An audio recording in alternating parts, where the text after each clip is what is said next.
Forgive me, it's been a minute. Oh, there we go. Welcome back. How are you? I'm great, man. How are you doing? How are things going with you? I'm great. I can't complain. Actually, I got something for you. Yeah, Okay. you're in Houston, right? Yeah, I am. Okay, so we'll talk about it after this, though. Yeah, Okay. Let's chop it up. yeah. So, go ahead and you can just start. Introduce yourself, how you got started in Toro. Um, just like your basics. It's probably people in here that didn't hear you the first time, that wasn't in here. It's been a long time since we talked about it, so you can just go ahead, and then if they have questions, we'll open it for the questions. I'll ask questions how we did last time, and then towards the end, that's when you can plug all your information. All right, appreciate you. All right, I'm going live for a bit. But hey, good afternoon or evening, wherever you guys are. My name is Natasha Cash. I am the owner of NE Rentals. I run a 5-star rental car experience through Toro. I've been in the business for about 2 years now. Started off with just 1 car. Now we're up to 5. And how I got started, my background, I work in the automobile industry. So I was a sales manager at a car dealership, assistant general manager. So I've been around cars for like the last 10 years, but I actually saw a post that Juice and his brother made in the Wealth Squad about getting on Toro, and they created a course, excuse me. So I purchased the course, read it, and just took that leap of faith. And I've been doing it ever since, been having a really great time. And now I'm at the point where I'm reaching out and teaching those that want to get involved in the business how exactly to get started. So that's pretty much my journey in a nutshell. Okay. So how'd you go from, can you explain to them how'd you went from 1 car to, you say you're at 5 now? Yes. Okay, how's that transpire? One by one. Yeah. Brick by brick. So in the beginning, I wasn't comfortable with putting my personal vehicle on the platform. So I actually went out and purchased a vehicle. Specifically for Toro. I got that vehicle in August of 2021. And literally within a day, it was booked and it was gone. And so I was seeing the results and I was like, well, if I had 2 vehicles, this is what I could do. So in September, on September 11th, 2021, I purchased my 2nd vehicle, and then just started building from there. I mean, I've had some bumps in the road, like, total losses, which is a part of this game, of this industry. But yeah, I've just been going ever since then. Man, that's good. So you said bumps in the road. What actually happened, if you don't mind sharing? Yeah, so the first vehicle, the first total loss was the 2nd vehicle that I bought in November. And I always when I tell the story, I always say this, this person, let's just put it like that. So it was a very rainy day in Houston. Like, it had been raining all morning. The ground was wet. So my renter was the first vehicle in the intersection about to turn left. So she stopped at a red light. She's the very first vehicle. Then behind her is a Tesla. And then the person that caused the accident was the 3rd car. So he was speeding, couldn't stop in time. And mind you, like I said, it had been raining all day. So the ground was wet, the pavement was wet. So when he went to stop, he ended up sliding. He slid into the Tesla, which slid into my car, which pushed her into an intersection of oncoming traffic. An 18-wheeler came and hit the front end of the bumper. Thank God the angle that he hit, it only took the bumper off. So the vehicle got hit in the front as well as in the back. And when I say like new, it still had the temporary tags on it. So I hadn't even got my plates yet. So yeah, that was my first total loss. Did everybody make it out okay though? Yes, thank God. There were no injuries. The guy that caused the accident tried to flee the scene. Thank God for some good Samaritans that flagged him down and waited for the police to arrive. Come to find out, he had warrants, didn't have a driver's license. It was like all bad, no insurance, a whole, everything that could happen happened. Yeah. That's crazy. So how did Toro go about like paying you out for that car, or what happened? So it got totaled completely, or did like they cut you a check to fix it, or what actually happened to the car? So that car got totaled out because one of the things I tell everyone when you purchase a vehicle, especially if you're gonna purchase or finance a vehicle, is you want to know your numbers. So the vehicle that I had, it was a Hyundai Elantra. So it wasn't that expensive. I didn't pay that much for the vehicle. I think the total cost was around like 16,000. So by the time they did the estimate for the damage in the front, damage in the back of the car, it was just a total wash. So they just ended up towing out the vehicle. The procedure was, the police, I believe, they towed the vehicle to a tow yard. Then I had to go, show ownership and sign over to have the vehicle released to Toro's insurance people. They came, picked the vehicle up, took it to one of their shops, which is when they did the estimate. And as they were, taking stuff apart, and because the trunk was all dented in, and then the front, as they start taking stuff apart, they were like, we were all, I think at that time they were already at like 14,000. And they were like, usually when you have repairs, there's stuff that you didn't even count on, so it's gonna be additional costs. So just based upon that and the value of the car, what I paid for, they just totaled that one out. And because I did my research, I actually did get a check for that. I got a check for like $1,500. So I took that money and used that towards the purchase of another vehicle. So my message is, whenever you go buy a vehicle, make sure you do your research, you crunch the numbers and make sure that it makes sense, because you don't want to get a vehicle where you're going to be upside down, and in the event of a total loss, you could potentially end up owing money, or, it's just not a good situation. So how many cars do you have for like, or how many vehicles do you have in your, so do you use any vehicles in your personal name, or no, or everything is ran through the business? I have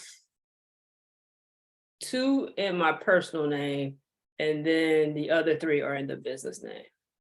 Okay, and then did you take out a loan, a car loan for the business, or can you break some of that down also? Because I know it's a lot of people that's going to want to, start a business, start an LLC or S Corp or whatever it might be, and go get a loan, but I know for a fact it's nothing. It's not just, hey, I started a LLC, I just walk into the bank and there goes my loan, so can you break that down? Yeah, so I would tell anybody to try it first before you start getting an LLC and S Corp. Now, when it comes to business financing, especially in the rental car industry, you want to be cautious of the name that you choose for your LLC. Like, for example, my last name is Cash, so my LLC is Cash Enterprises LLC. I would never name my company Any Rentals or Any Car Rentals, because especially when I'm trying to get funding from a bank, because a lot of banks will frown upon, the car rental industry, because it's a high risk industry. Your chances of your vehicle being in an accident are greatly increased because the vehicle's always moving. So first thing I would say, try it out. But if you know that this is the route that you want to get, and you want to do business funding, then I would be very careful about putting a term car rental or anything like that in your name. Kind of leave it, as generic. That way, it's not to say that you can't get approved for funding, but you might not get as much as you can get approved. And then what I did was I got a business checking account. I went to Bank of America. They have a pretty friendly relationship. So I got a business checking account with Bank of America, started making, deposits, because you want to make sure that you're able to afford those vehicles. And then probably about maybe 16 months, something like that, I applied for an auto loan through Bank of America. Now, Bank of America has this some of you guys may have heard, if you're in the industry, the Bank of America play, where you can finance up to 4 vehicles in your business name through Bank of America. So I was able to get those other 3 that way. And you said finance 4, is that like within a certain time frame, or? I think that's just the max that they give you is 4. They'll give you 4 loans at one time. I mean, at that point, that was good enough for me. So I really didn't inquire more about why, but their max is up to 4 auto loans that you can have at one particular time. Now, if you pay one off, then you can, get another one, but the max is 4. Okay. So have you ever heard of anything as far as the guidelines of, like, say if you was a purchasing multiple vehicles within the same 30 days. So say if you was to go to a car lot and then you get a car and then within like 30 days get another car. Have you heard of anything like that? Because there's people that say you can do it that way also too. Like I guess it doesn't go into your credit for 30 days. So people run the play of just trying to get like a few cars within 30 days. Yeah, actually I did that with my last 2 rentals. So what it is, yeah, anytime you get the inquiry, it takes about 30 days for it to show up on your credit report. So what you do is you go to the dealership within that 30 days, and it's only going to show up as 1 inquiry as long as you purchase within those 30 days. But yeah, that is actual a fact. And it's to me, it's a smart way to do that. But versus getting your credit ran a whole bunch of times at multiple dealerships. And another play is if you have a pre-approval. So if you're able to go through like Capital One financing, or even Navy Federal or Bank of America, they'll give you an approval. And let's say it says your approval amount is up to $30,000. Well, you could take that to CarMax, you could take that to the Kia dealership, you could take that to the Hyundai dealership, whatever, and use that same approval. Now, depending on your credit and your income, in 30 days, the bank may be like, hey, wait a minute, you've gone a little too far. But as long as you have that pre-approval, then technically, yeah, you can go to multiple dealerships and do that. I know of a guy that did it. One of my mentors, I think he got 32 cars in like 30 days. But he was already a millionaire, so. And what about like putting the cars that's in your personal name into your business credit? Is that something that you're looking to do, or?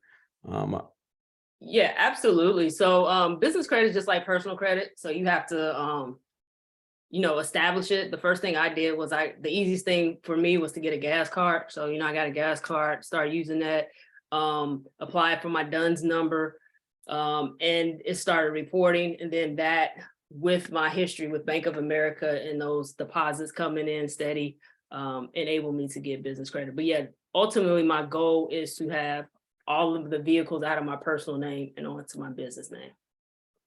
Okay. So since you started, and you said you started off with 1 car, then you moved to 5 cars. Are you doing all this by yourself? Do you have a team? Is it family members? How is it working out for you to like, how are you going about like getting these cars out? It's just me, and I've been extremely, extremely blessed to have long-term renters. So that helps. Like a guy who's in my car right now has been in my car since August of 2022. So having those long-term renters really help, and it makes the business more passive.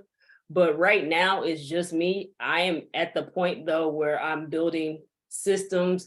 Like I have my SOPs, and then I'm building out my operation system, because I know eventually I'm going to have to hire help to, help me facilitate getting these cars out, and really just doing some of the, I guess, day-to-day stuff that I really don't like to do, so that I can focus on other things, high-level things. What are some of the things you don't like to do? Like, for instance, I don't do airport deliveries just because of where I'm located in Houston. So Bush is like, with no traffic, probably about 36-minute drive. Hobby, about 45 to 50 minutes from me. So it's just not convenient for me. So I don't do airport deliveries.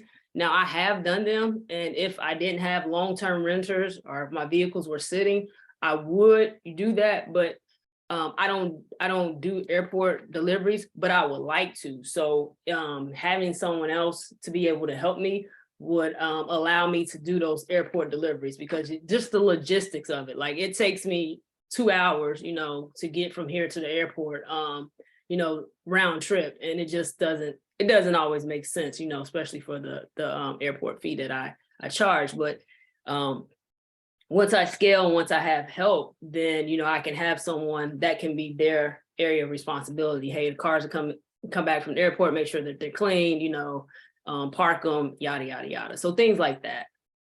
Yeah, I know when I was doing it, that was one of the things too. It's like the airport is great, don't get me wrong, but at the same time, it has to be like the airport was like 30 to 40 minutes from my house, and it's like driving all the way over there. And you got to hope it's not traffic, because if it is traffic, it's like you can be late or coming back, like, like everything adds up. So what I used to do is, when I went over there, I would charge whatever the lift will be for me to get back and forth. That would be my delivery fee. So if it was like, for example, so if it took like $20 for me to get back home and to get there, whatever, or $40, I should say, then that's what I would charge for the delivery fee. So like you said, it would have to be worth it for me to go to the airport. Right. And see, for me, my fee is $50.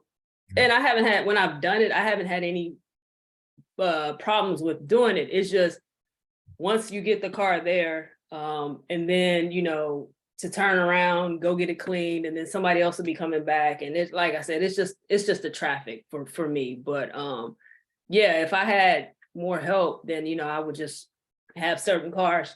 Excuse me. These are, my airport cars, and, when they come back, get them cleaned. Or heck, at our airport, and I'm sure probably where you are too, they even have like valet cleaners, so you can get they'll clean the car for you. So that's not an issue. It's just that the logistics part, and then, having a ride back, or, catching a lift, and, it's a lot. Yeah.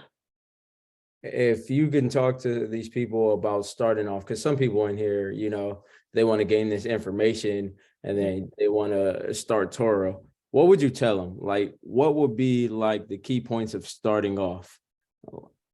I think the first thing that people should do, and I didn't do it when I first got started, was to figure out what your objections are. Like, is this just something that you just want to do to generate extra income, to maybe pay off a bill? Is this something that you want to do just to, pay for spring break or whatever? And depending on that answer, it's going to determine like how you maneuver in the game. So that would be the first thing. There's a lot of first things. That would be like maybe 1A. The 1B, the 1B, I would say, is find yourself a mentor / invest in like education, like buy a course, buy an ebook, don't just, it is as simple as getting a car and listing it, but there's more to it than just that. And I believe in mentorships, finding someone who is where you want to be at. And then, if it means an investment, then invest to get the knowledge, because there's a lot more to it than just renting your car out. You have to understand, these are strangers. Like, these are people that you've never met before. And even though, Turo is big and they have, resources and stuff like that, you don't want to put yourself in a situation where you have to rely on Turo to, be your savior in a sense. They're there as a safety net, but you want to do your due diligence and your precautions ahead of time so that you're not, relying on them. So that would be the first thing. And then, I would tell anyone to get started, do not, let's say one more time, do not rent your car out if you do not have a GPS tracker in your car. Like, don't do it, don't do it, don't do it. That's just setting yourself up for failure. And you want a GPS tracker that has a kill switch. Like, it is very important that in the event you can't get a hold of someone or whatever the case may be, you can disable your vehicle like that, know where it is, and go get it. So like I said, there's like, it's not one specific thing, but there's like a lot of first things, if that makes sense. Yeah, definitely. And that was my whole thing. It's like you said, these are strangers, you know, and it's like always, not that I'm gonna be checking my GPS 24/7, but I do want to know like where the car is at all times, you know, because without a GPS, I think it's kind of crazy. It's actually scary because it's like you'll never know where your car is. Like, what if they take it out of state, you know, and you don't know that? Like when I first started, that's what happened with me. Like, but I had a GPS, I knew where they was, but this person drove from Vegas to LA, you know, and I put a limit in miles. I bought the car to get on Toro, so it really wasn't a problem to me. But the fact that I know where it was, you know, and then if something was to happen, I know exactly where to go get it at. If you don't have a GPS, something happens, they just call you, you know, and people really don't care. They're not going to treat your car like it's their car. Like something happens, they're not responsible, you know, like they'll probably just get up and leave, say, hey, I left it here, you know. And what if it's like 2 states over, you know? So I think the GPS is very, very, very highly recommended. Like she said, like definitely have one on there before you start. Definitely, that's a must. Like I wouldn't even do that. Yeah, funny story too. Go ahead. I'm sure he won't mind, but one of my mentors, he's here in Houston, and he had a lady rent out his SUV. I forget what SUV was, but it was one of the larger SUVs.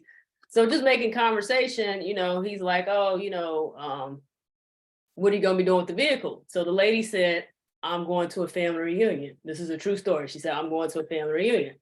So he gets a call like 2 days later that his car has been impounded at the Mexico-Houston border, and she was smuggling in some family members, trying to smuggle in family members to the United States. Again, had he not had the GPS, had he not, you know, had the proper tools, you know, who knows how long it could have taken. I know Toro was supposed to, they were gonna arrange towing the vehicle back to Houston, but I think after 3 days, he was just like, he'll do it himself. So he ended up doing it, you know, saved his receipt, Toro reimbursed him. But again, like I said, you don't want to be in a situation where you are dependent on Toro to do something that you could do yourself. But human trafficking, people not wanting to return vehicles, people stealing vehicles, like that's real. And I'm not saying that to scare you guys. But at the same time, it's like, you know I wouldn't just take $30,000 and just randomly give it to a stranger and be like, hey, when are you gonna bring it back? You know, and that's kind of essentially what you're doing. When you give someone your vehicle and you don't vet them first, you know, there is nothing in Toro's frequently asked questions or their bylaws that say that you can't do your own additional vetting. That's what I do. That's what I had to learn the hard way when it came to customers, you know, like renters, you know, vetting them, asking those questions. It's not, you know, it's not an interrogation, but I am asking certain things. And, you know, when certain red flags appear, because I have been doing this for so long, you know, I might refuse a trip.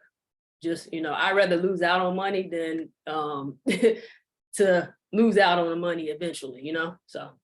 Right. And that is something you got to do. So I would say, like, don't be scared to ask them, like, what is their intentions? Because you probably get like 200 for like that day. Like, would you rather say no to 200 or them, you know, doing something like that? Mexico, like, that's crazy. I've never heard anybody do something like that, but I'm sure that costs a lot of money, you know, to go out there, tow it, you know, you just want to avoid certain situations like that.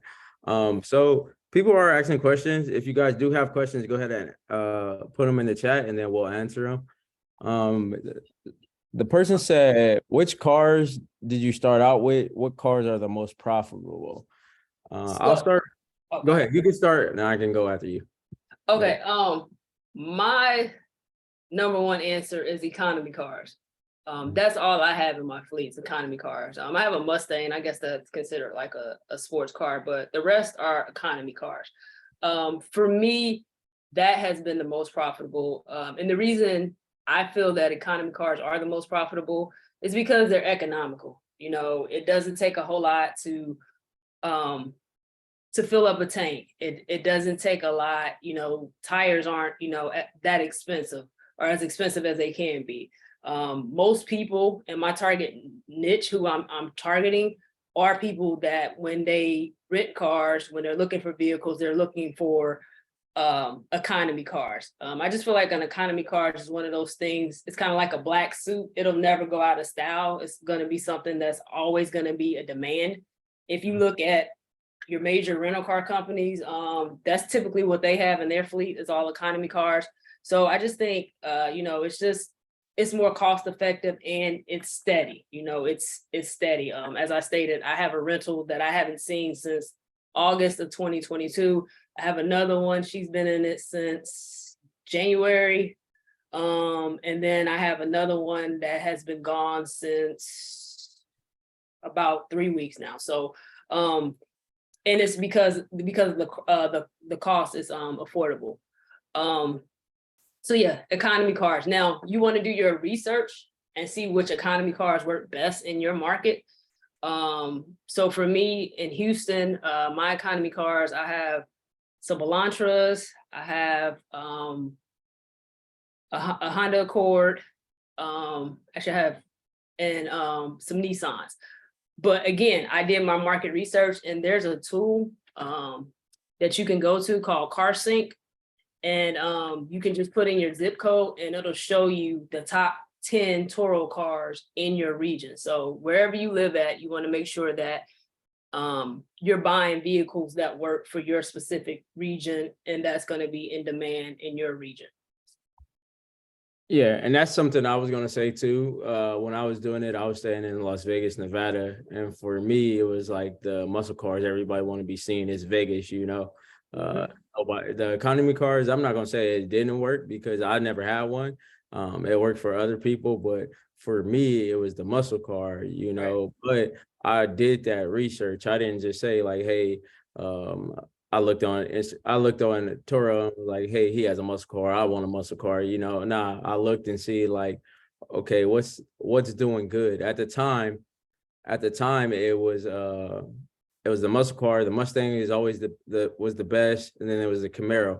But for me too, I also wanted something that when it's not being rented out, I wanted to drive also, you know. So I went with the Challenger, you know, and it did great. But I would say for you guys though, look, like she said, you can go on CarSync.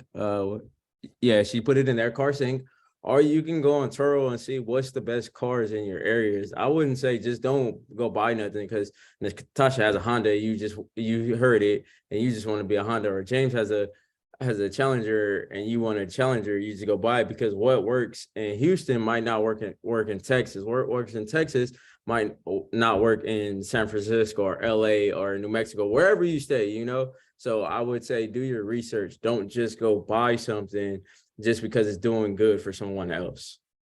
Absolutely. Yeah, you're absolutely right. I was talking to a friend of mine. He's in Arizona and he asked that same question. And I was just curious. So I went on CarSync, looked up, you know, cars that do well in Arizona and like Fiats do well and trucks and, you know, things that wouldn't necessarily work in my market and vice versa. You know, I have a Mustang in my fleet. If I lived in Michigan, I probably wouldn't have bought a Mustang because, you know, it's cold, you know, 3 months out of the year. Houston, it was 80 degrees today. So, you know, you can, it's Mustang weather. So you definitely want to do your research and make sure that what you're purchasing is a demand, you know. Don't just buy it because you like it or you think it's cool or like he said, it's working for someone else. Right. And then another thing I would say also purchasing a vehicle is make sure that you can afford it. Yes. Afford it without it being on Toro. So let's say you just go buy a car, let's just say a Honda, right? And the car payment is $500. Just make sure if nobody was to rent your car out, you can still afford the $500 dollars, you wouldn't have to go in a hole, you wouldn't have to miss rent, miss your bill, your other bills, you know, while you're trying to make this Toro money. That's another thing. Make sure you can afford the car. Don't just go buy a car just because, like, you know, and then you can't afford it, because it's going to be some slow months. I'll tell you now, it's going to be some slow months. Every month is not going to be good, you know. So you just want to make sure that you cover those tracks when purchasing a vehicle. Yeah, and also budget too for insurance, because the insurance on a Mustang typically is a little bit more expensive than insurance on an Elantra. So that's going to factor into in your monthly, you know, bills and stuff like that. So. Okay, the next question says, which GPS / tracking system do you have, or actually do you recommend? So I use Advantage GPS. That's the one that I use that has a kill switch. Now I recommend every rental that you have at least three GPS trackers in them. Minimum 2, but I'm gonna say go with 3. And of the 3, one of them needs to have a kill switch. And what a kill switch is that allows you to disable the vehicle at any given point in time. And with Advantage, it has the quick kill switch option. It has the geofencing geofencing capabilities. So what that is like, I have a geofencing on all my vehicles. So anytime it leaves Houston, so if somebody crosses the border into Louisiana, I get alerted on my cell phone and it tells me exactly where my vehicle is. And that way I can send a message to the driver, which I had to do, because like you, Juice, I had someone that took a vehicle out of state to Mississippi, and I had to, you know, hey, you need to bring the vehicle back. So it lets you know where your vehicle is in real time. You can set up like speed limit alerts. It lets you know the mileage on the car, whole bunch of cool stuff. So that's the one I use. I'll drop the link in the chat in just a minute. I just have to find it. The one I used was called, it's been a minute. It's because I had the same one too. Wasn't it Land Air and Sea? Land Air C54 or Yep. something like that. That Yeah. one was good. You had geofencing, but you didn't have the kill switch. I would recommend the kill switch though. Like she said, you know, I stopped doing Toro for personal reasons because I needed my car. But she's continued to do it. So whatever she says, I'm gonna back, because this is somebody that's, you know, that's read my course, came out with her own ebook, and continually has done it for 2 years, you know? So if you just got to find the one that's good for you.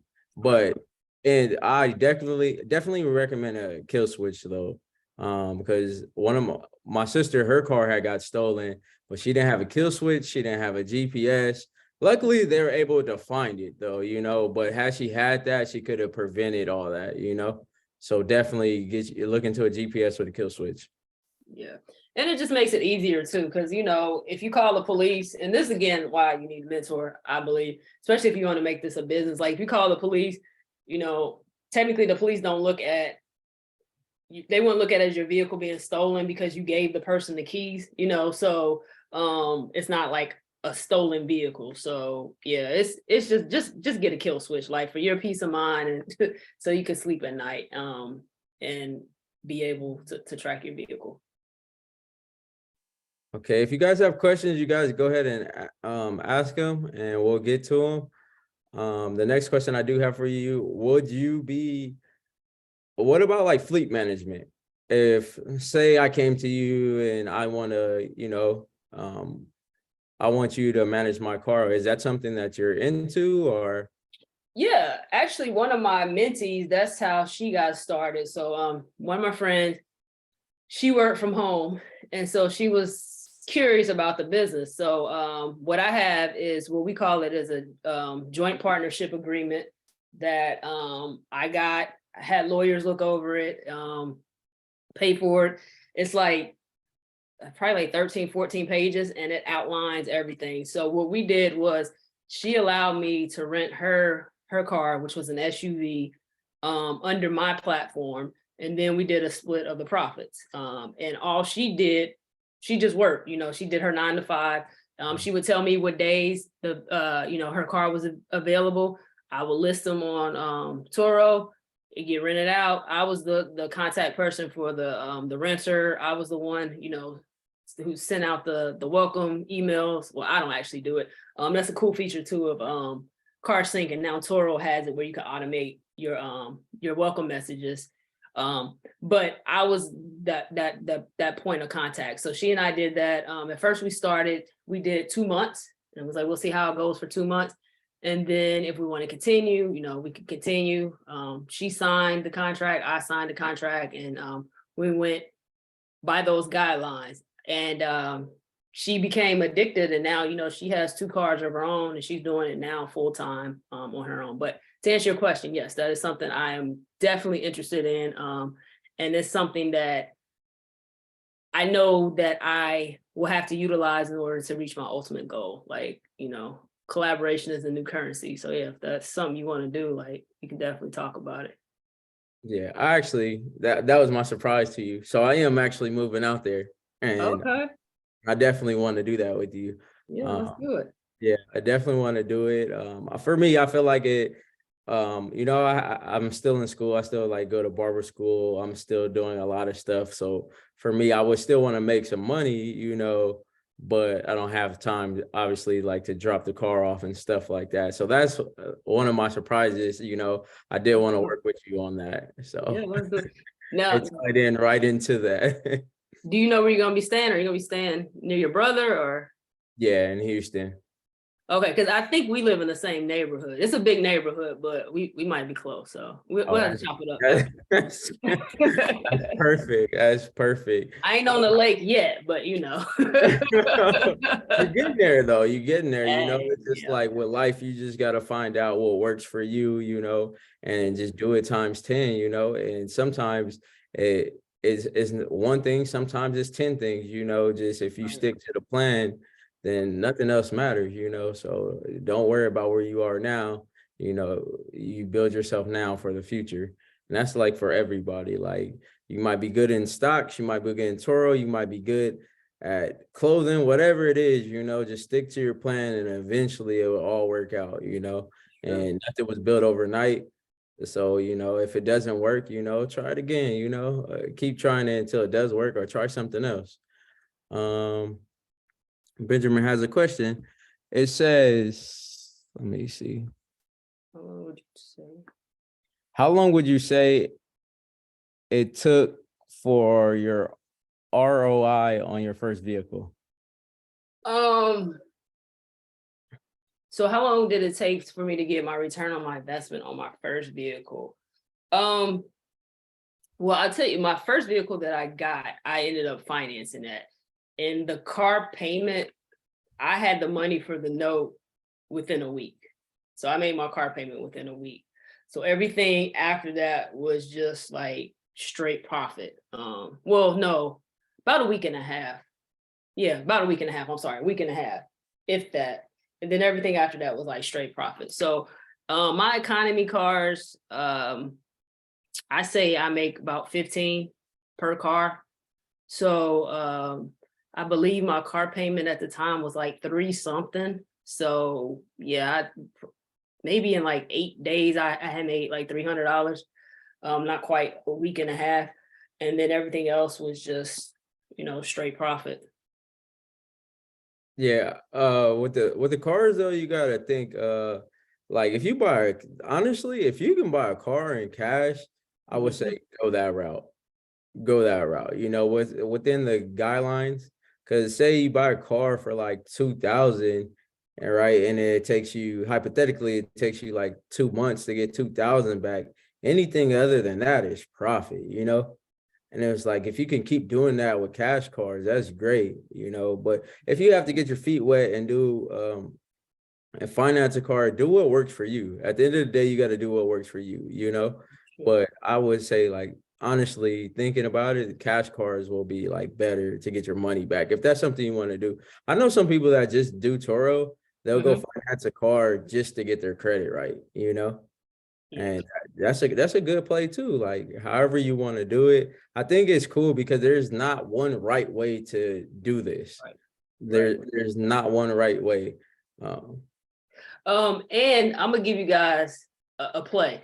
So, like you said, if you can pay cash for a car, do that. So if you could buy a car for like 6,000, and let's say you profit, $1,000 every month. After 6 months, you're gonna make your money. And then what I would do was, I would continue to rent that car out, especially if it's like a long-term renter, and rent that out for maybe like, a month or two, and then just approach the renter like, hey, you've been in this car for about, 6 months, 8 months, whatever. It looks like you really like the car. How about I sell you the car for 4,000? So you've made your money, you got your cash back, you've made some money, then you made additional money, take that money, go buy another car, do the same thing over again, rinse and repeat. So that's, exactly. that's another play that you can run. And it works. Trust me, it works, because you have some people out there that aren't in the situation where they can finance a car, or for whatever reason, unbeknownst to you, and you don't. That's not. I believe that's not my business. But as long as they pay and they want to rent, then hey, and by then, you probably rack some miles up on the car anyway too. And then again, you can just sell it, offload it, and make some additional money. So yeah, another play you can do also doing the same guideline is once you say you was to buy the car for 6,000, and once you make that money back, and then after that, say you make an additional 4,000, use that money. I wouldn't go like put the whole 4,000 down, but I would use that money and go finance a car. It's certain, is so many plays like you can do, but everything will work. yeah. And I tell people too, use what you have, use your resources. If you can't finance a car, if you can't buy a car cash, look around you. Does your mom have a spare car? Does your brother have a spare car? Does your dad, your grandparents have a spare car? Like my friend, I was like, you work from home. Your car is sitting most of the time anyway. We did the math, in order to meet her car payment, I think it was like 20 something dollars a day. We rented the car out for $40 a day. Like, even if it only goes out half the month, you're still making something. So you don't always have to like go out and be like, oh, I'm going to finance a car, I'm going to pay cash for this car.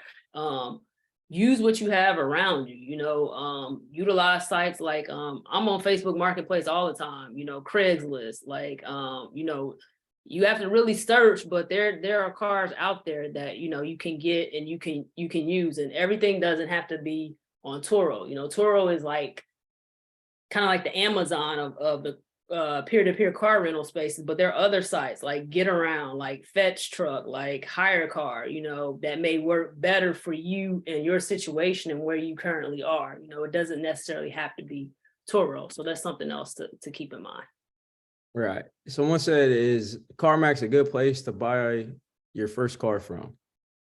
I say it depends. It depends. I think CarMax, places like CarMax, like Drive Time, Carvana, those type of places, their approval rate is like 90%, because they do in-house financing, meaning they're the bank. So they can pretty much approve just anybody. So your chances of getting a car are greater with them. Now you have to be careful too of the markup. And I know this because I used to work for Drive Time. I was a assistant general manager for Drive Time. So I know how much we pay for cars and then how much we sell them for. Again, that's when you want to do your research. That's when you want to get on like cars.com. I don't like Kelley Blue Book, so I would say stay away from that. But like cars.com, what's the one? True Cars, and or just Google, how whatever the car is, what's it selling for, and then that's where you want to be able to know your numbers. And when you go in a dealership, be like, hey, this car is selling somewhere else for 12,000, and you guys are asking 15 or something like that. But just know that places like that, they are going to mark up vehicles for the most part, but you can get some good deals there. So again, it's just all about researching and things of that nature. But For your first car, first time buyer, again, it just depends, your credit score, but as long as you like have a job and you're not in bankruptcy, like your chances of getting approved with CarMax are really, really good.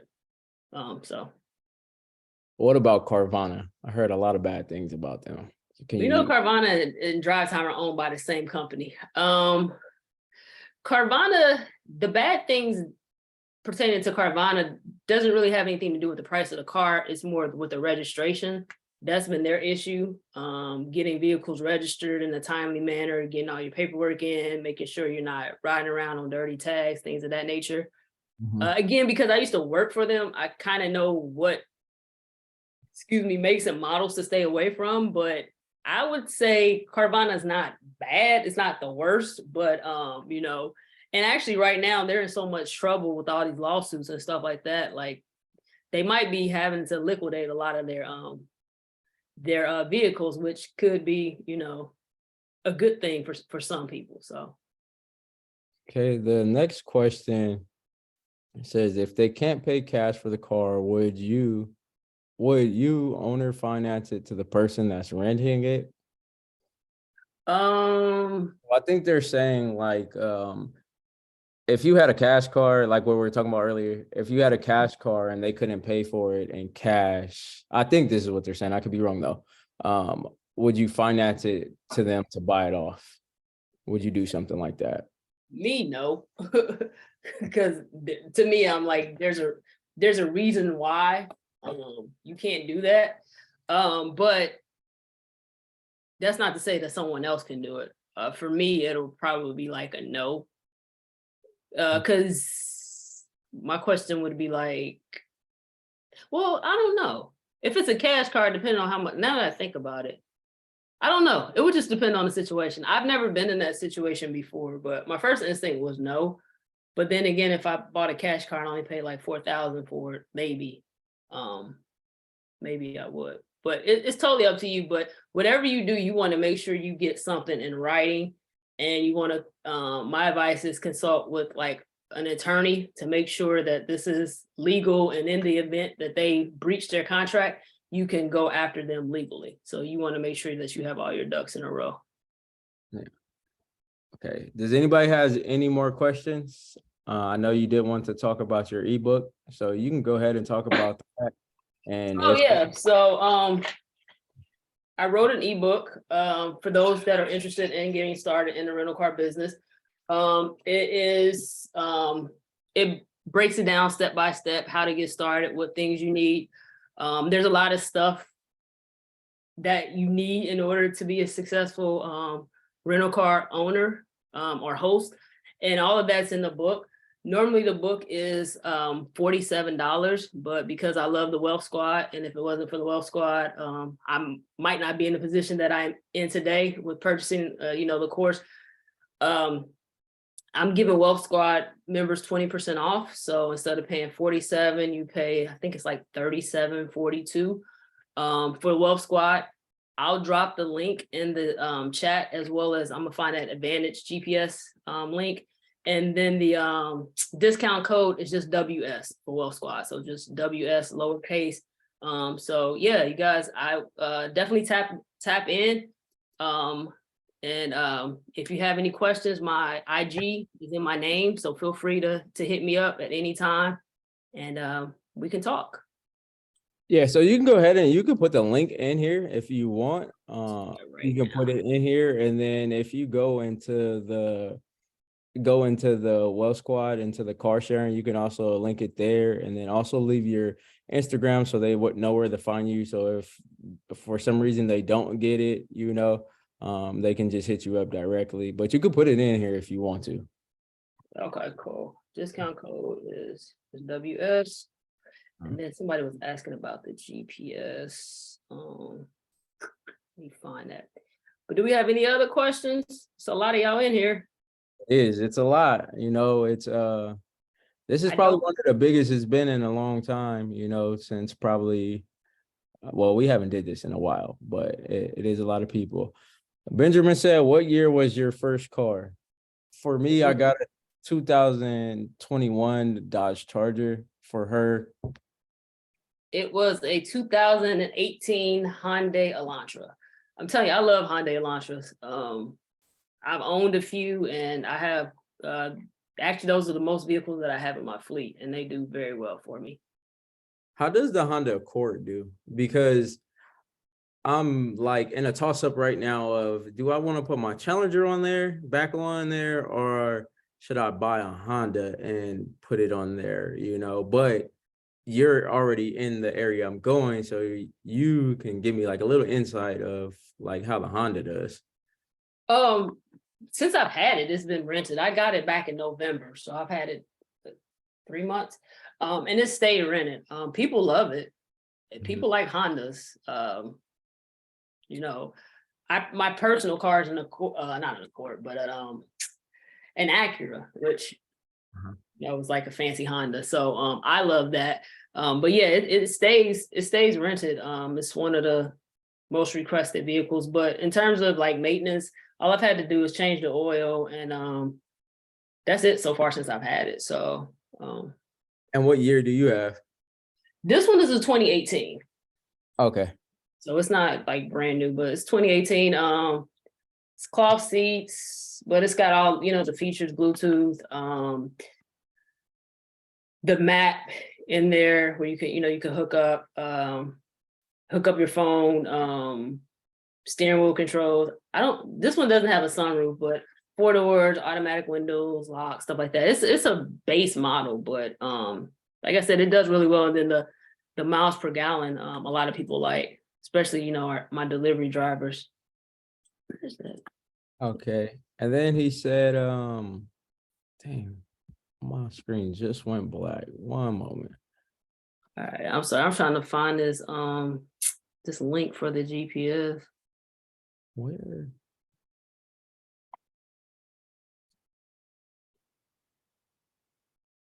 Let me see if I can. I don't know what just happened. Okay, what year was your first car? I tried car sync to see the demand in my area, but it says I would have to host a trip first. Would you be able to check this area? Yeah, I can check that for you. Just give me one moment.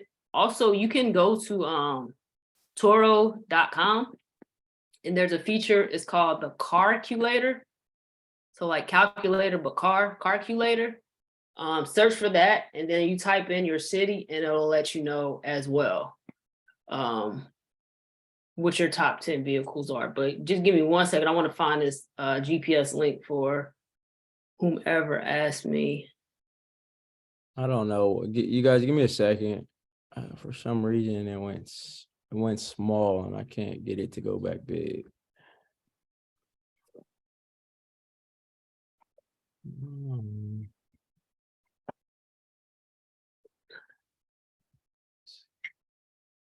So it's asking me for the friend's name. Okay, yeah. So like she was saying, you can also go to Toro and go to Carculator and then type in your city, type in your car, make and model. I don't know if they updated it yet though, because it used to only go to like 2018. Do you know if they updated it to go past that, like as far as the year of the car? I have no idea because I have not been on there in a while. All right, let me actually, since we're here, let me just check for you guys. So let's see, let's go to Carculator on. I'm actually share my screen too, so you guys can see it.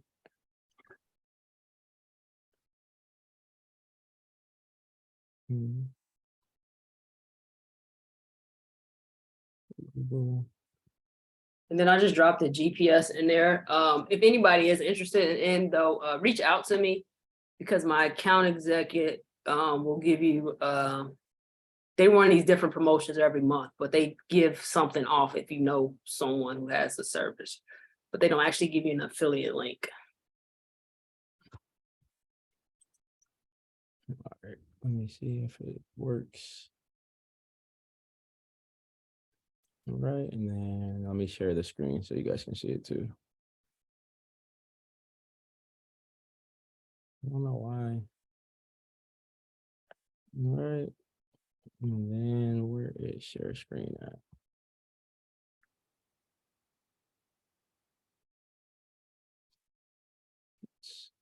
For some reason, I can't find the share screen, you guys.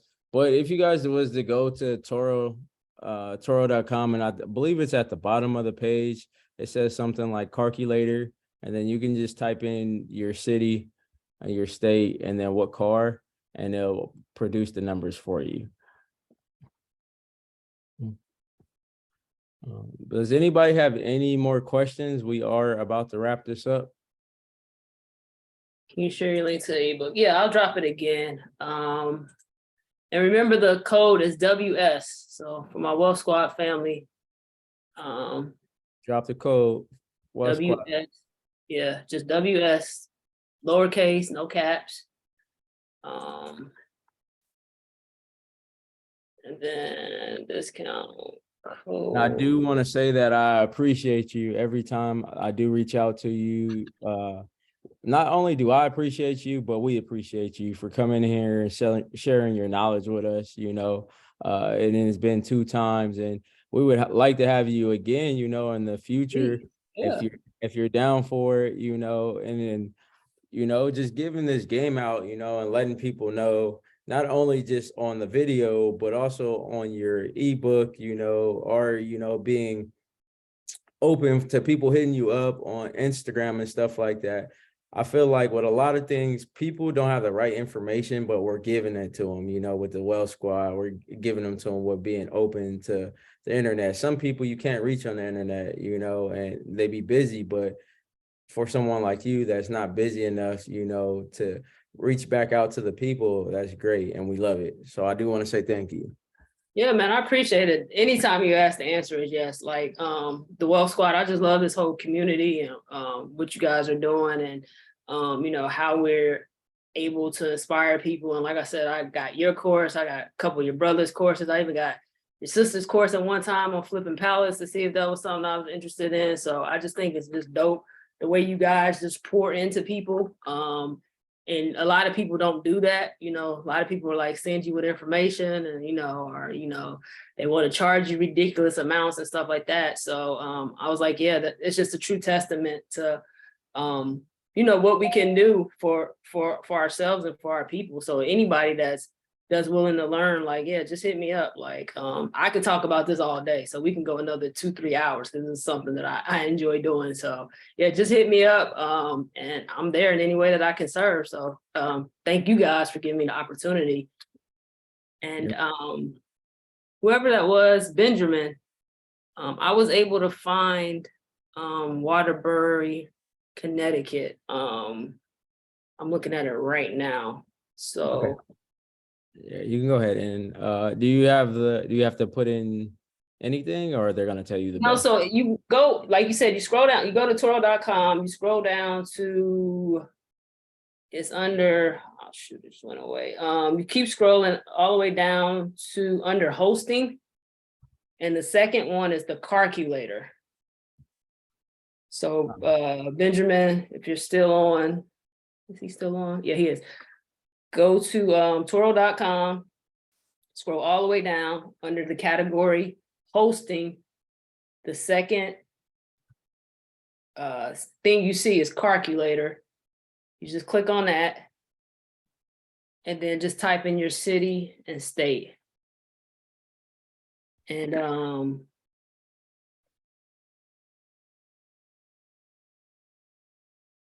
you should be, the rest is like super simple from there. And then you can just figure out what the top 10 vehicles are. Yeah, I think this was a good class. I think we're gonna have one. We're gonna try to, because our last class, I don't even remember when it was, but it was sometime last year. Like in June, I think. Yeah, it was like in the summer, you know. So I think it's February. We'll probably try to have another one in April, or, you know, have them like every 2 months, you know, and see if anything's changed, or if any of you guys are watching and you guys start your process from here to the next class, then I would definitely love to have you guys as a guest, and you can tell us what you learned and the do's and don'ts. Benjamin, that's weird because I'm seeing it.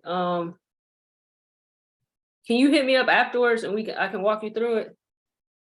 Cause I'm in your city, not literally, but. Definitely hit her, Benjamin, definitely hit her up on Instagram and Yeah, let me drop my IG in here too. But if there isn't any more questions, we're gonna go ahead and end this Zoom meeting. It was great. Thank you guys all for participating, for asking questions, for listening. Like we said, if you have any more questions for me or for her, you can hit her up. She left her Instagram. I'll leave my Instagram also. Either way, you can hit us up on Instagram and we'll be happy to assist you guys from there. Yeah. All right, not a problem. All right, everybody, you guys have a great day. Thanks again. Good night, y'all. Thanks.